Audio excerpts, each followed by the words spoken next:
This show is part of the Head Stuff Podcast Network.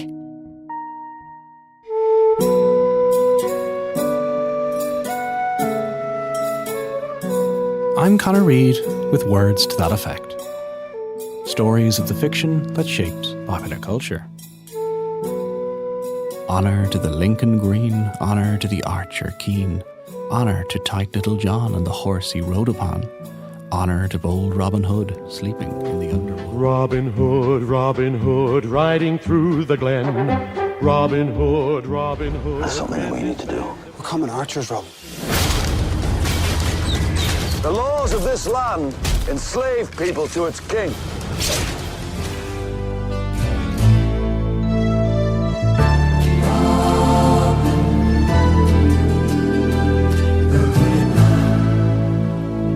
England, in the gallant days when history hung on the flight of an arrow or the slash of a sword, when feudal barons ravaged the countryside to live in pomp and splendor, when one man alone dared challenge the might of his country's oppressors. We're men in tights. We roam around the forest looking for fights. We're Summer's best Robin Hood adventure with America's most popular hero. It's Robin Hood! Robin Hood, Prince of Thieves. From medieval ballads to the poetry of John Keats, stage productions to children's songs, novels to comic books, silent movies to glorious technicolour, Disney classics to Kevin Costner blockbusters to Mel Brooks parodies to gritty reimaginings and lots more. Robin Hood is certainly one of the most recognisable characters in all of Western popular culture. As the various clips you just heard illustrate, and as you probably know, Robin Hood has got a signature costume, he's got his bow and arrow, an instantly recognisable band of merry men, a recurring arch nemesis and a moral code. Steal from the rich and give to the poor. But how much of this actually dates back to the time of the first stories and what came much later? What is it that's kept Robin Hood's name alive and his exploits so popular? What does Robin Hood mean for us today? And where can I find an expert from the International Association for Robin Hood Studies? Okay, so I am Valerie Johnson. I am a professor of English literature at the University of Montevallo in Montevallo, Alabama, USA. There we are.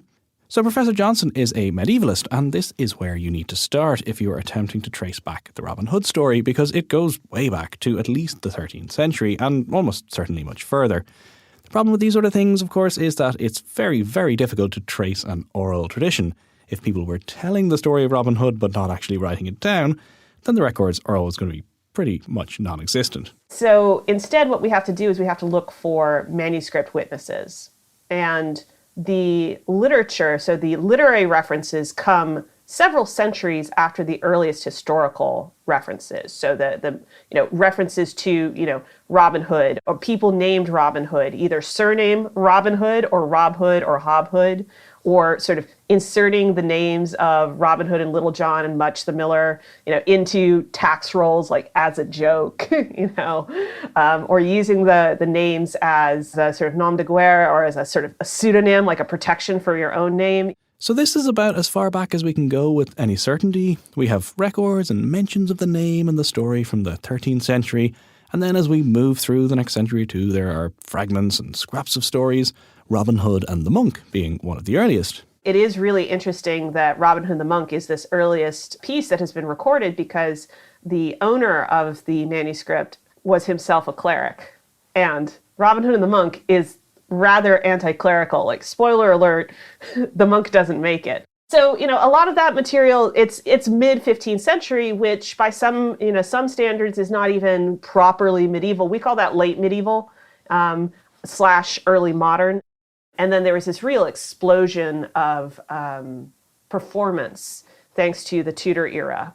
And so the material just starts to be copied, and we have more copies, we have more surviving witnesses. The printing press also makes it much easier to distribute these materials. Broadsheet ballads that are just sort of like mass produced and are easily accessible by more and more people. Functional literacy increases. You have a lot of social movement and whatnot. And so people would be looking for material to read, or to play or to sing. And so these stories seem to have been coming out of that sort of context. So at this point in the early modern period, the Robin Hood story is well established. But what sort of story are we talking about exactly? How many of the Robin Hood tropes, the characters, settings, plots, can we tick off the list here? What do you know about Robin Hood? Well, first off, he's the main character. These are the stories of his exploits, and his band of merry men are the secondary characters. Those early ballads really should be called the ballad of Robin Hood, Little John, and insert other character here, right? Because Robin Hood and Little John are a unit. They're constantly together and playing off each other. They're very much comrades, and John is not supporting cast, he's co-star. Okay, so not quite. Certainly though, with or without Little John, Robin is a heroic figure. He's fighting injustice with his weapon of choice, the bow and arrow. Robin Hood is not always recognizably heroic. In fact, many scholars of the early tradition don't call him the hero. They call him the protagonist for a reason. He is not a good person. And in some stories, he's much more of a sort of full-throated medieval brigand than anything else. It's not as sanitized as the modern tradition would have it. But I think there is some recognizable material there. Like the emphasis on archery, for example, not as common. There are, of those 4 early ballads, I think that archery appears in 2, but it's more of a sport. It's not the primary weapon. Mostly when they fight, they're fighting with swords. Okay, so it turns out quite a lot of what I imagine many people, associate with Robin Hood was not really there at all in the early stories. Certainly he's an outlaw and he lives in a forest, but he's not using a bow and arrow, he's not always a particularly heroic figure, and in fact often part of the comedy is his incompetence and how bad he is at what he does. Also, as we'll see, many of the most recognisable characters, the likes of Friar Tuck and Maid Marian, don't really arrive until much later. At this point, he may not exactly be stealing from the rich to give to the poor, but the outlaw element of the story is crucial, and Robin fights injustice. He does this, however, from within a fairly conservative framework, which may have been part of the appeal of the stories. The medieval stories, I think, are speaking to a recognition of the necessity of pushing back against unjust authority and the necessity of working within a system, right? The existing system. So the Robin Hood stories are inherently conservative in that they don't advocate revolution, they don't advocate total destruction of an existing system. They see the problem not with the governmental structures, but with corrupt individuals in particular offices. And so removing a particular individual from an office will solve the problem. And so that also makes a much more easily consumable and classifiable story. A nice little ballad. And we're done, right? But unfortunately, it also means that, the stories seem like they have all this sort of revolutionary or reformist potential, and they ultimately fall completely flat. So you can have the thrill of revolution and fighting against corruption and injustice, but safely within the confines of the established system. It's not the monarchy or government or hierarchy in Britain that's wrong. It's simply the Sheriff of Nottingham who has corrupted it for his own ends. So this political element is one aspect of Robin Hood's early appeal. And of course, this isn't some sort of Marvel cinematic universe we're talking about here. There are lots and lots of Robin Hood stories written entirely independently by writers with wildly differing literary skills, opinions, or political persuasions. There is a common thread, though, of an outlaw questioning certain elements of the political system and working to undermine it for the common good. And this leads on to another element which makes the stories so appealing. Robin Hood is not a king. He's not an exemplary figure. He's much more average. I think we are encouraged to see him as not real, but as a little more relatable. He's defined by his failures, and it means that he's accessible to us in ways that, say, Arthurian knights or princesses or whatever, your category of interesting person who lives sort of outside that normative element of society. He's accessible in ways that all of these exceptional figures are not, because he's allowed to mess up. In fact, he's encouraged to mess up. Part of the narrative push of almost every Robin Hood story is Robin Hood has messed up in some way, shape, or form, and he needs help. He needs to rescue someone, or he needs to be rescued. So he is a person in a way that many audiences find appealing. And when Robin needs help, it comes from his band of merry men. Little John, Friar Tuck, Will Scarlet, Much the Miller's Son, and a small band of others. You heard earlier that Little John was there from the very beginning. He's vital as someone for Robin to play off and for the friendship and camaraderie that stories like this need. But what about some of the others? Well, on the side of the law, there's the Sheriff of Nottingham, a character who, like Little John, appears in the stories from the very beginning. The sheriff is always the Sheriff of Nottingham. Interestingly, even when the forest that Little John and Robin Hood inhabit is not Sherwood. So he's representing some sort of concept or condition that the Robin Hood stories are pushing back against. So whether that's a corrupt individual in a position of power, whether that is a representative of centralized government, whether that is someone who is, not particularly corrupt or bad, just there and in my way. Whatever the sheriff is sort of serving in that sense, he's serving it for Robin Hood and Little John to push against. And so, he's almost never named. He's very much a blank slate until I think the 1970s, when various films and television shows and books and comic books start to provide him with a personal name. They start to actually focus on his perspective. At this point in the medieval and early modern version of the stories, there are other regular characters, but they tend to be very minor and they are rarely developed in very much detail. You'll see like a reference to, Will Scathelock or Scarlet is the sort of later use of it, but not really often. There's Much or Motch, the miller or the miller's son, or Little Much, kind of almost as a page position. But they're not really ever developed. They don't really have dialogue. They're just sort of there. So it's really Robin, John, the sheriff, and then the antagonist of the week, the villain of the week. At a certain point, around the 16th century, Friar Tuck becomes a regular. Even if historically this doesn't quite work with the typical late 12th century Richard of Lionheart era setting of the stories. We think of the Robin Hood tradition as being set in the 1190s. A little bit of crusade, a little bit of, jousting. We need to have a condition under which the king is not responsive to his people because he's out of the country. That setting is really important when we think about characters like Marian and Friar Tuck, because friars did not enter England until the 1220s. And the mendicant friars, I think, were not even developed outside of England until about 1215.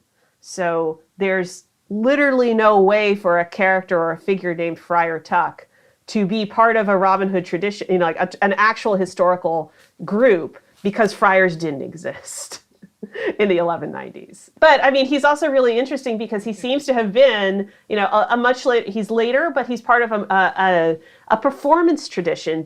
We think probably out of the Morris dance tradition, that there's a sort of a friar, sort of jolly and round and kind of good natured and drinking and all that. And it sounds like Friar Tuck, but it comes out of the Morris tradition.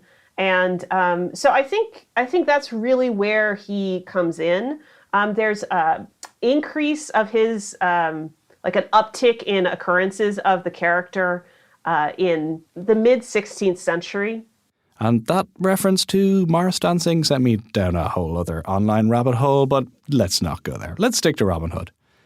So around the same time as Friar Tuck becomes a regular, Maid Marian enters the stories.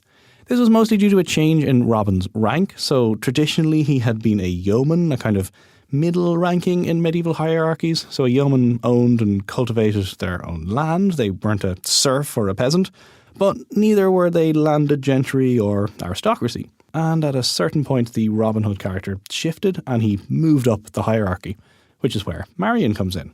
So Marian does not seem to, pick up or be part of the tradition because it's so hyper-masculine. It's so centered around men and men in the company of other men and doing work with other men, that there's really no place for her.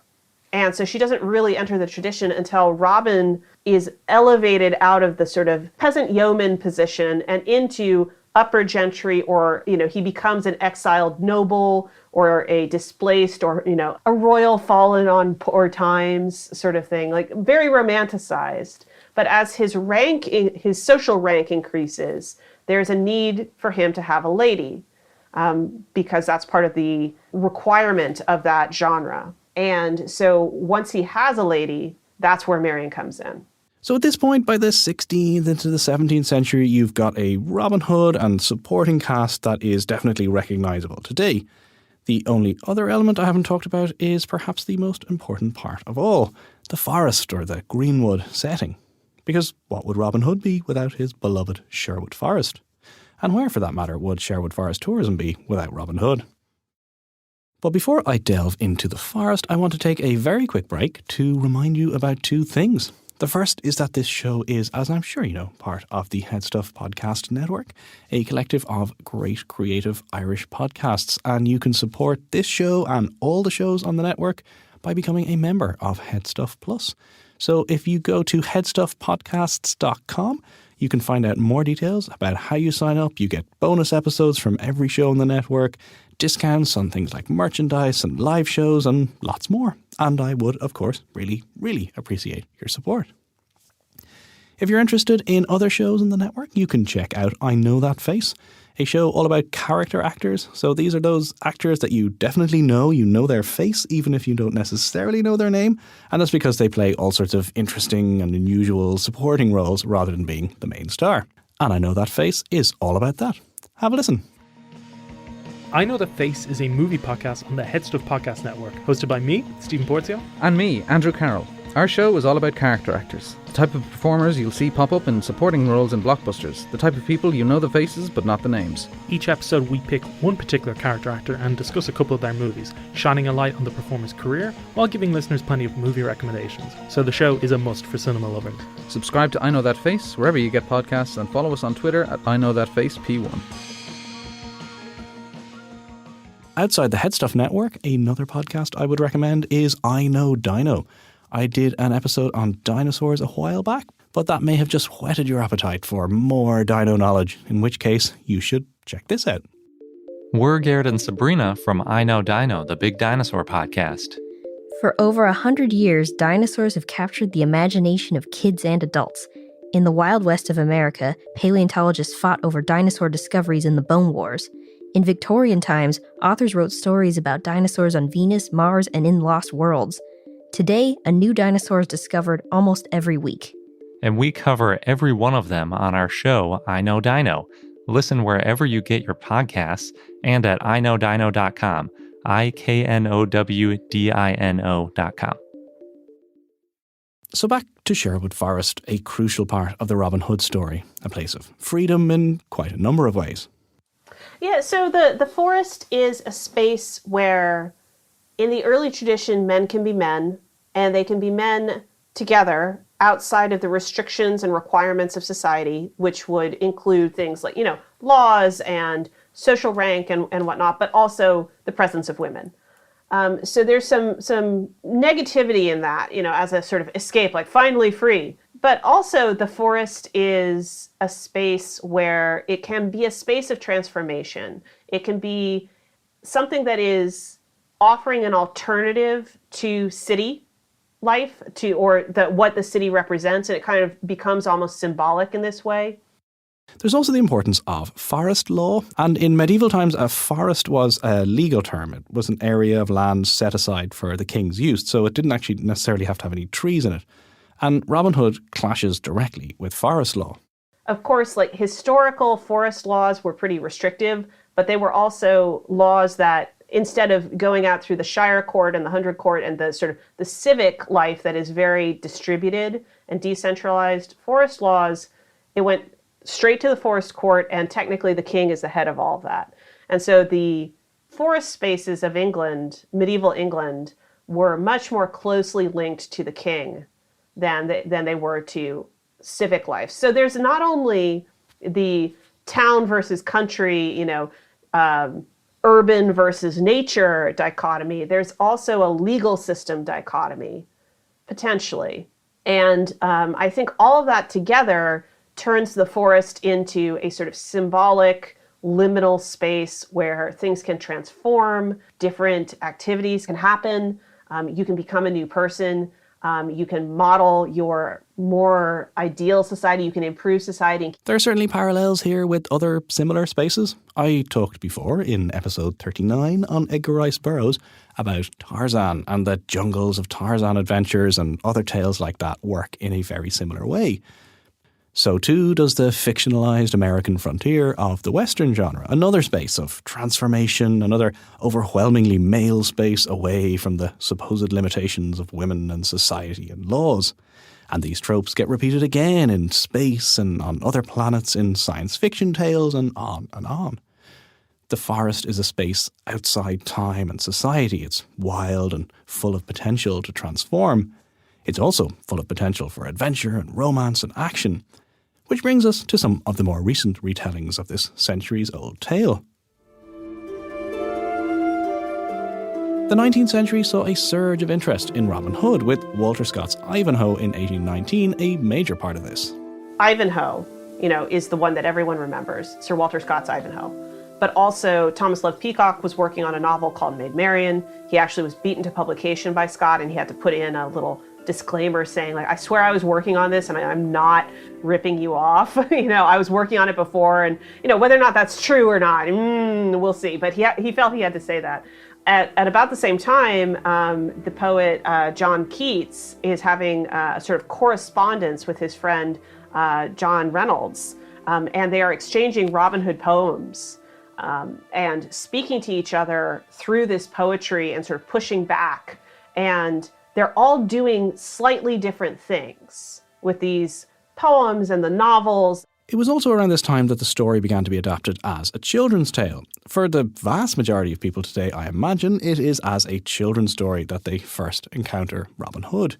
I was certainly obsessed with medieval stories as a kid, and Robin Hood was definitely a part of that. I read all of the stories I could get my hands on, and I had lots of that Forest Men Lego, which was basically just Robin Hood Lego. Anyway, one of the more influential children's versions later in the 19th century was by the American author and illustrator Howard Pyle.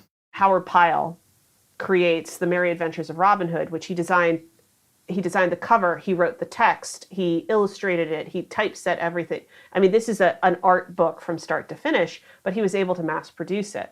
And so it's so beautiful and so iconic that image plus the images of what is already on the stage really are locked in. So yeah, the image, the visual iconography is a crucial part of the Robin Hood story. And it was in the 19th century that this all came together. The Lincoln green colour, the cockade cap, the bow and arrow, the tights. So this imagery was used on stage, and then it was used in illustrations by the likes of Pyle, and it all fed into the medium that would bring Robin Hood to the widest possible audience. Arriving exactly 100 years ago, in 1922, was the Douglas Fairbanks silent movie Robin Hood. Fairbanks is very much performing acrobatics and high energy, sort of boyish energy, which hooks into, of course, the connection between Robin Hood and children, as well as health and outdoorsiness. And then they're also connecting it to the Crusades and King Richard. And it turns into this really striking visual that clearly was already popular and present, but it becomes much easier to distribute when it's on film. And of course, that costume is not only visually striking, so it's recognizable, but it's also very easy for a performer to move in.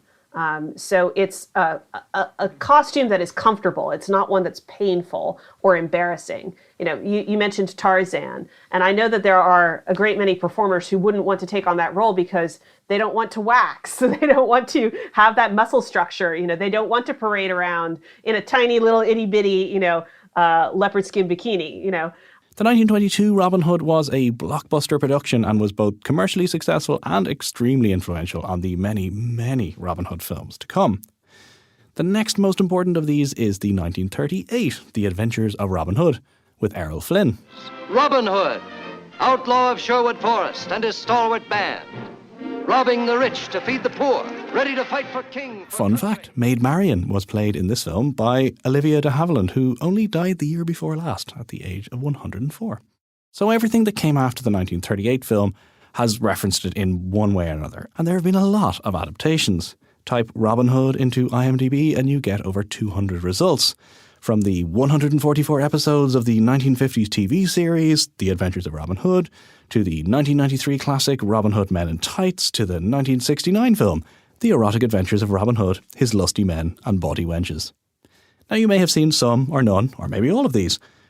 What you have almost certainly seen, though, is the Disney version. For many folks, that is their definitive Robin Hood, the Robin Hood of their childhood. So, you're always going to have the Robin Hood of your childhood. You're going to have the Robin Hood that everyone watches across generations, and then a sort of generational favorite. Disney has a lot more endurance. And so I think the 1973 Robin Hood is one that will show up again and again. Personally, it was Robin Hood, Prince of Thieves that I loved and saw so many times as a kid. It came out in 1991, starring Kevin Costner as Robin, and was a massive blockbuster. What I didn't realise, though, was it actually wasn't the only Robin Hood film of 1991. There was also much less, it wasn't even released in theaters because they realized that they couldn't compete against a Kevin Costner blockbuster. And it's titled, of course, Robin Hood. And it stars Patrick Bergin as Robin Hood, and Uma Thurman as Maid Marian. It's a fantastic movie, but it's not as slick. It doesn't have the high production values as the 1991 Robin Hood Prince of Thieves does. And so I think Prince of Thieves becomes a sort of landmark in a way. And from there, maybe you've seen any number of other adaptations, right up to the 2010 Russell Crowe version or the much derided 2018 version. 21st century Robin Hood, whether in fiction, film, TV or elsewhere, has of course retained lots of what made the tale so popular in the first place. But there have also been some changes and updates. For one, there's been a focus on Marian and having a more engaging female character in the story.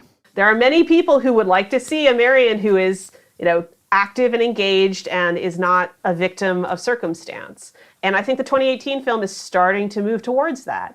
And, again, though, every single one of these films, Robin Hood, Prince of Thieves in 1991, the 2010 Robin Hood with Cate Blanchett, and the 2018 film as well, they all have a Marian who starts out really interesting and intriguing, and then she's completely undercut because of her relationship with Robin. She's able to shoot. She's able to fight. She looks pretty in a dress. She looks great in tights. We don't need Robin. Just make it about Marian. No one listens to me, of course, More recent versions have also downplayed the forest adventures in favour of the Robin Hood backstory. I mentioned Marvel and shared universes earlier, and certainly Robin Hood is closely connected to superhero stories. And of course the superhero Green Arrow is another Robin Hood-inspired character. And that somewhat obsessive interest with the origin story in superhero tales is certainly a part of more recent attempts to look at how Robin Hood became the outlaw he is, or versions which maybe look more closely at other characters in the canon. It's not hard to imagine a film simply titled Little John or Marian coming out at some point. Right now, though, it seems as if the Robin Hood story doesn't quite have the same instant blockbuster appeal as, say, a James Bond or a Batman. Robin Hood used to be, as an intellectual property, a guaranteed blockbuster. You would make insane amounts of money with a Robin Hood movie. Guaranteed. And it could be pretty poorly constructed. Like, the Disney film is one of their top earners, and they are pulling motion capture footage from Snow White. They're pulling character builds from The Jungle Book. They sort of put it together very rapidly. It doesn't really have much of a plot. So it's not the sort of complex film that Disney is known for. It's not as good, but it's Robin Hood, so people want it. But for some reason, the 21st century, it hasn't been working out. And I honestly think it's because audiences are probably much more, they want things that are familiar. They do want that repetition. They want the pleasure of knowing what's going to happen. But I think they're also very much ready for something different. So something that would actually push a boundary. It seems fairly certain that at some point in the near future, a huge blockbuster film or a best-selling novel or a West End musical or a computer game or all of the above will reinvigorate the Robin Hood story once again. Robin Hood is an everyman who fights for justice and defends the underdog, who lives in a fantasy world filled with action and adventure and surrounded by a band of loyal, merry men. And after 800 years, his story is not going away anytime soon. That's it for another episode of Words to That Effect. Thank you so much for listening. And a huge thanks to Professor Valerie B. Johnson for chatting to me for this episode. I've put links to her and her work on the website, including to the International Association for Robin Hood Studies. They're on Facebook, they have a blog, a peer-reviewed journal, and lots more. So the links for all of that are on wttepodcast.com. You can also find references, recommendations, back episodes, and full transcripts on the website too. You can follow the show on Instagram and Facebook at Words to That Effect, and I'm on Twitter at CEDReid, CEDReid. And finally, if you'd like to support the show, you can find out how at headstuffpodcast.com. See you next time. This show is part of the Head Stuff Podcast Network, a hub for the creative and the curious. Shows are produced in association with Head Stuff and the Podcast Studios Dublin. Find out more or become a member at headstuffpodcasts.com.